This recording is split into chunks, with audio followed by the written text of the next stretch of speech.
the height difference for now. Yes. We'll see the speed difference. Pag ganyang kalaki nito ang kalaban, anong magandang approach? Is countering actually right now. Makita mo is he's a little bit slower. Itong si Fuentes. But for taller guys, you need to go under. You need to go under. If you're a fast guy, And work to the body.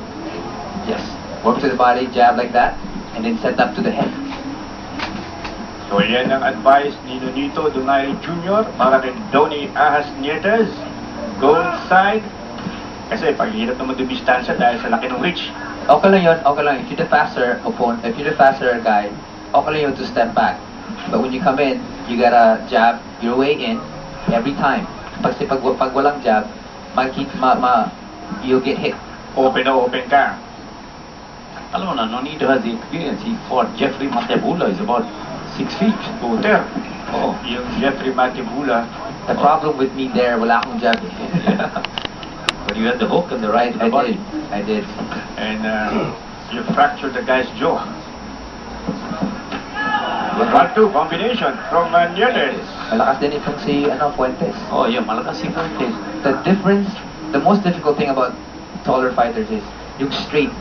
Yung straight, kasi pag nasa distansya, they'll catch you with that straight. As you can see,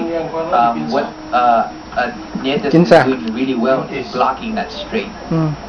Kasi optimum power yung right straight na yun, considering yung kanilang height, the reach, The velocity of it coming in.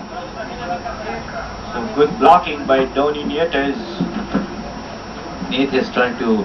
Alam mo naman, Nietes started in the gym. In the early years, he was the biggest puncher in the gym. Really? Heaviest hitter. When he started as the minimum weight. Well, he's doing a fine job boxing. He's a really intelligent fighter like Milan. Yes.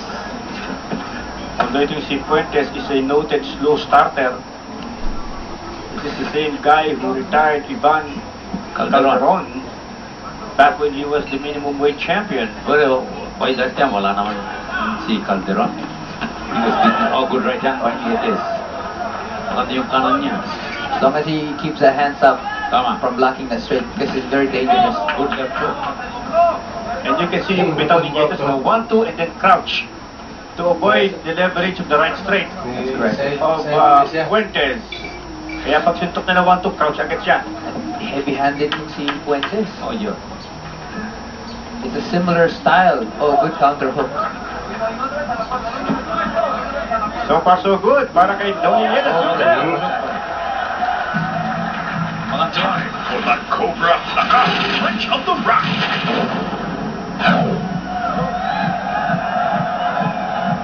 Boom.